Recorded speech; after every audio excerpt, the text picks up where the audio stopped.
So welcome everyone to the third of our class series, Developing Your Psychic Ability to the Next Level.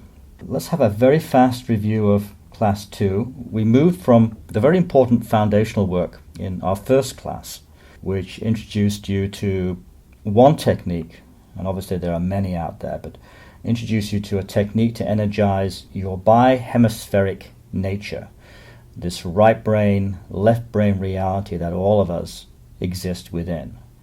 And in the past, of course, we used to separate the intuitive and the feeling side of our personality from the more rational, everyday personality.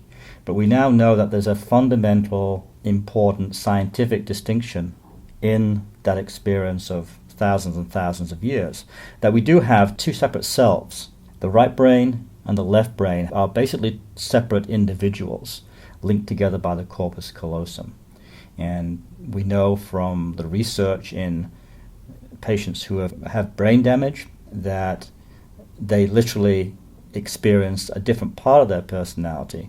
So we're also distinguishing between your everyday ego identity, your temporary ego identity, that only exists in this lifetime, separating that out from your soul identity, what Aeschylus called your permanent self. In other words, this is your personality that goes from lifetime to lifetime, accumulating information, accumulating wisdom, but mostly accumulating experiences.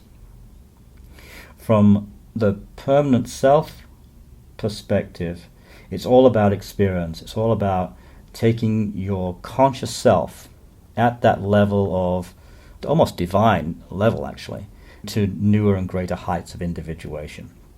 One of the important distinctions between this temporary self, this everyday ego identity, is that we interpret the world, interpret the universe around us through dualistic eyes. In other words, in terms of opposing opposites. So one option is chosen over the other option. To make ourselves feel good about it or to differentiate about it, we call this is good and that is bad, this is right and this is wrong. But often when we go into those polarities, they become somewhat suspect as to whether they really are right or wrong. I mean, obviously some things are clearly wrong, such as murder, but other things are a little bit more sophisticated. In contrast, the permanent soul identity, this identity which is really your true nature, is all about synthesis. It's all about moving from beyond simplistic interpretations of the universe, beyond this black and white view of life. And we're all seeking an evolutionary progression in consciousness. We're all seeking to grow. And I think pretty much everyone on this call was raised or passed through the New Age movement, which is actually on the way out right now. And there was a lot of talk about life being a schoolroom, that we're here to learn about how to be not only a better person, but how to grow spiritually, how to grow and evolve as a spirit being. So that's ultimately what we're all about. Now, in order to progress in the subject that we're exploring, to develop our psychic potential, what we're basically doing is we're starting to become aware of the etheric double. Now, the etheric double is the energy body within which your material body exists. Current lifetime, your current material body is the vehicle for your soul identity for anywhere from 50 to 90 years, usually. Now, there are many different models out there, and many of you have studied this material over many years. Many different models of the etheric double. Some ascribe different levels or frequencies to the etheric double. They slice and dice it differently. But at its primary level, the etheric double is the permanent you. It is this direct link into your soul nature. So whatever we do to not only be aware of the etheric double, whatever we do to energize it, to learn to operate it, just the way we learn to operate any machine or use any skill, we have to go in there and tinker with it. We have to shift the gears, press the buttons, play with the software.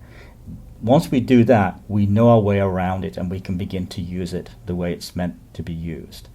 And whether we're talking about learning software or learning how to drive a car, same thing with the etheric double.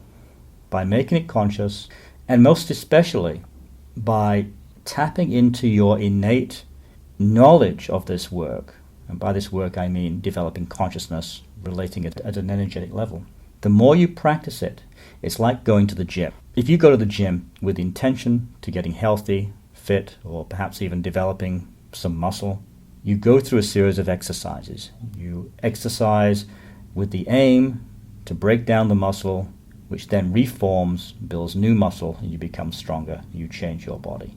The same principle applies with psychic development. We want to practice certain techniques. We want to practice certain skills. In doing so, you will automatically gain that psychic development, just like going to the gym. You will put on psychic muscle. It does take some dedication and or practice. Now, those of you who are in private practice, working with clients on a regular basis, you will get that practice by working on clients. You may also have your own personal development time, which is always recommended. But by practicing very carefully, slowly, some of these new techniques on a client, just try it out a little bit, you can add to your psychic push-ups, so to speak. For those of you who don't work with clients or don't have a regular spiritual or sort of psychic development program or meditation time, you might want to consider putting a little time in every day, just the same way you would if you wanted to learn a language. You would learn a few words each day or practice speaking the language to someone. Or if you wanted to learn a piece of software, you fire it up every day, play with it, try it out, get the results you want to get.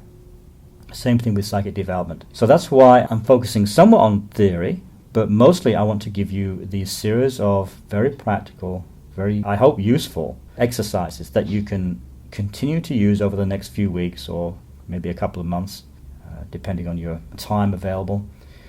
Practice this out and then see the results, track the results that you get. Now, the etheric double, as the permanent you, is also the repository of previous lessons you've learned, including your personality preferences. Those of you with children, by way of example, probably notice your children were born with a personality. They came into the world with a certain perspective, a certain set of personality traits. And that's actually been pointed out as one of the basic things of understanding soul development, that we do not come in as a blank slate, as tabula rasa. We come in etched upon ourselves previous experiences, previous preferences, and we want to basically take whatever the experience we've had in previous lives, we want to take that to the next level. Now, this class is not about past life healing, but if it was, we'd also, we'd look at how that process over lifetimes is actually one step forward, two step back. It's not really a linear progression up. It's always a trial and error process. But your current personality in this lifetime is an indicator of where you've come from and also an indicator of where you're going.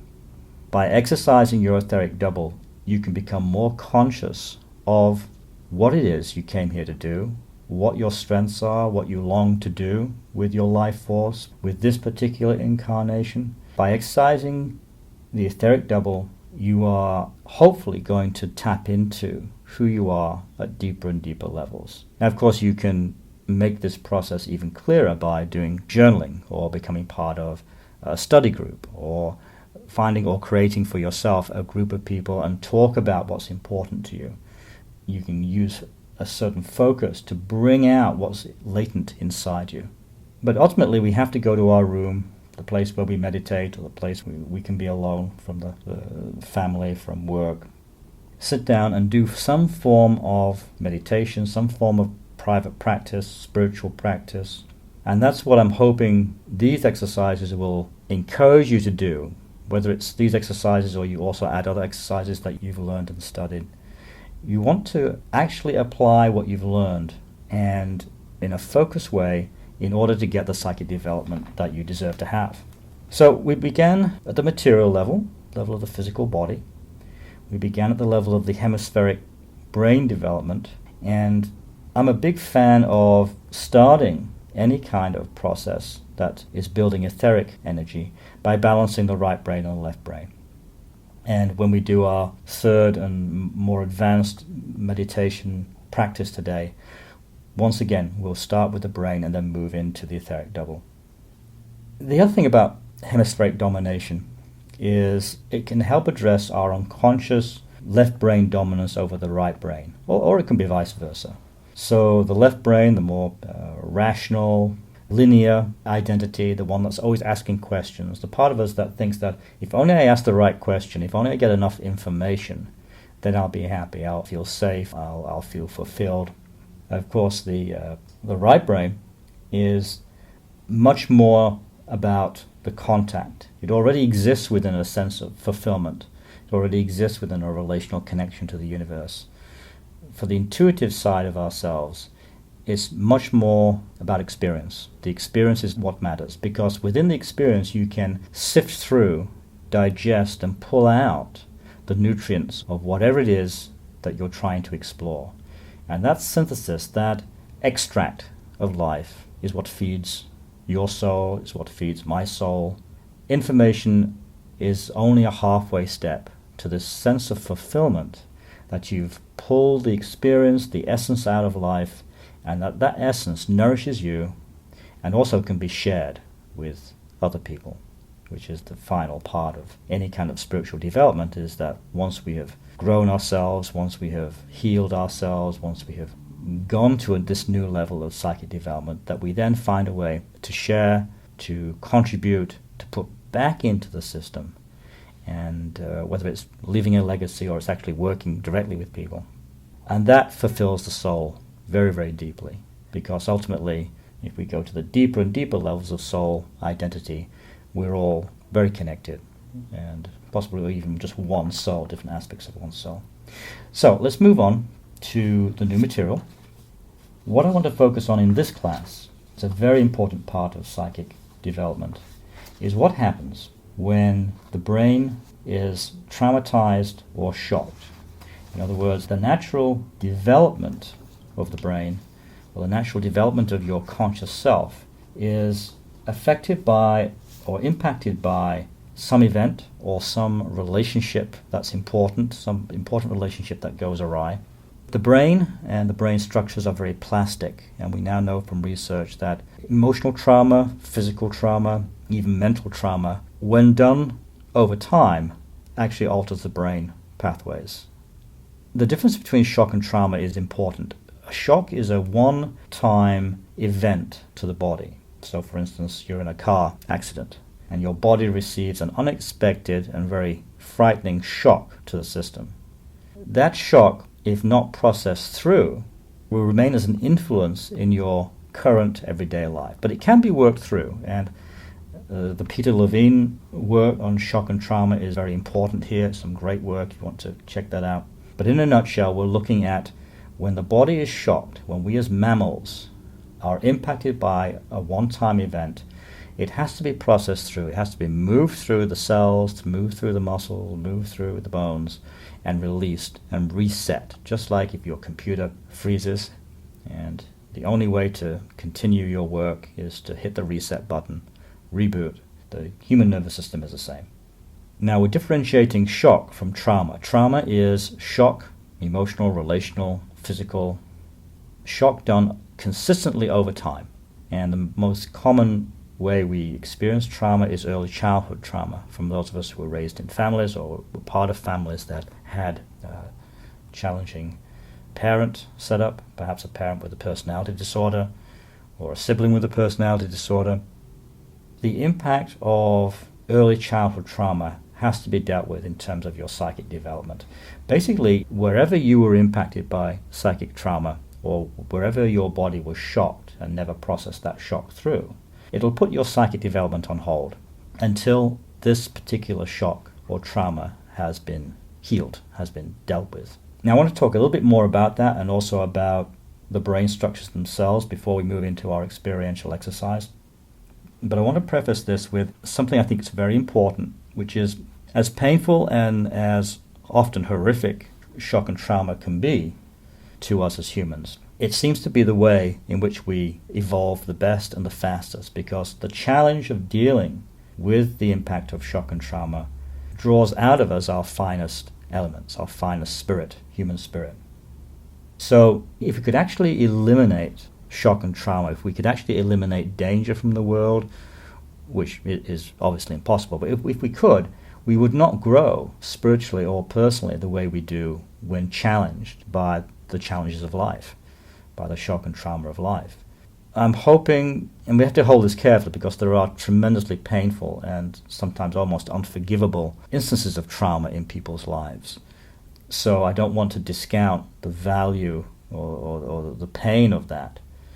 But as a healer and as someone who's interested in spiritual and personal growth, I see it time and time again that we're not just healing to return to a state of wholeness, in other words, a state of childlike wholeness that existed before the trauma. We're working through trauma and shock in our lives to bring out the best in us, to stimulate or challenge us to grow as individuals and ultimately to grow as souls. So that, I think, is our most important aim, to grow as a soul, to grow as a personality. And that's what ultimately psychic development is. It's an expression of your growth, both as a temporary personality and as a permanent personality, ego self and soul identity. Even though psychic development is often seen in people with personality disorders. So it's not as black and white as if you're developed psychically, you're automatically a more highly evolved person, because that is not a correlation that works 100% of the time. Very briefly, what we're looking at in terms of healing the brain comes down to working with the amygdala, and also comes down to healing and strengthening Agnya, the third eye chakra, and supporting prefrontal development in the human brain. Prefrontal development is very, very important to your psychic development. Your brain continues to grow well into your early 20s. The prefrontal development allows your cognitive abilities to not only deepen and become more sophisticated, as adult thinking should lead us to become more sophisticated, it also allows you to see things in different ways, through different lenses. It allows you to see more than one option in your life, more than one viewpoint of the world. And if the brain is traumatized, if the amygdala is damaged, if your Agnya chakra, your third eye, is clogged, is not fully developed, is not supported in your life, in other words, you don't really allow yourself to see, cut through the matrix of the world, cut through the illusion of the world, which is what the third eye does, and see what is really truthful. If that hasn't been supported in you, it needs to be healed and brought back, integrated into your system. Because ultimately we do want to move away from authority-driven perception to self-authority perception, which is a powerful switch. In other words, we stop looking to other people to give us the information we need or to define who we are or how the world is, and we rely more and more on our own inner wisdom of the soul and our own sense of what is really going on out there in the world based on our spiritual development, based on our psychic perception. You can go out and research the amygdala, but I'm going to give you the very short version. For those of you who are not familiar with brain structure, the amygdala is a 1-inch long structure, a little almond-shaped brain part that sits in the brain's medial temporal lobe. It's a few inches from each ear. And coursing through the amygdala are nerves that connect it to a number of important brain centers, particularly the neocortex, the prefrontal cortex, which we talked about earlier, which continues to develop into your early 20s, and the all-important visual cortex. I say all-important visual cortex because both the amygdala and the third eye are forms of advanced seeing, are ways in which we see the world beyond the normal range of perception of your physical eyes and your temporary or everyday ego personality. And the amygdala is the lower functioning, the more basic non-conscious functioning of your sight. That's what's poured through that part of your brain structure. The third eye, Agnya chakra, is the higher frequencies. So I actually see these as two notes on the same chord, that if we're going to develop as a species, or if we're going to develop individually psychically, we have to both address the reptilian, very basic and primal level of perception, and that's why we have to work with the amygdala, as well as develop the higher perceptual abilities, the abilities to see beyond what is presented as concept and put it in perspective, and that's Agnya, That's your third eye, the eye that cuts through illusion and sees variations on a theme, sees variations on the truth. Most of us were raised with the concept of the limbic system as being the emotional circuitry of the brain.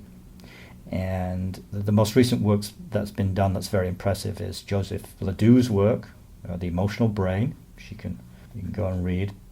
And he hypothesized that this early limbic system, in other words, the part of the brain that's supposed to underlie emotion and motivation, he says that that's no longer a valid concept, that what we're really talking about in terms of fear, basic emotion, and unconscious motivation emotionally is the amygdala.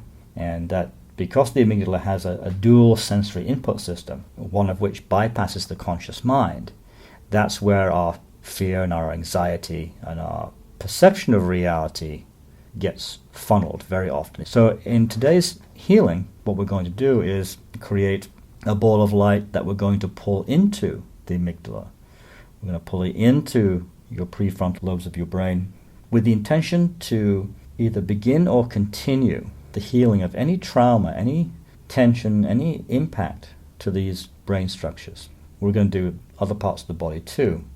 But for the focus of our class tonight, healing the part of your brain that operates unconsciously, that deals with fear, that deals with anxiety, that actually has been altered if there has been any form of trauma or shock to your system, especially emotionally. That's going to be held in the amygdala. It's going to need to be addressed. So our healing tonight, we want to begin the process, or continue the process, for those of you who've been doing this for a while, continue the process of clearing out those circuits. And as I said, it's as though your computer has locked up, or your computer isn't functioning quite the way you know it should be functioning. Programs are running slower. Programs are crashing. Either reboot, or in this case, a better analogy would be we want to go in there with a virus checker, get out all those viruses, get out all those badly running programs, clear them out, and then reboot the system.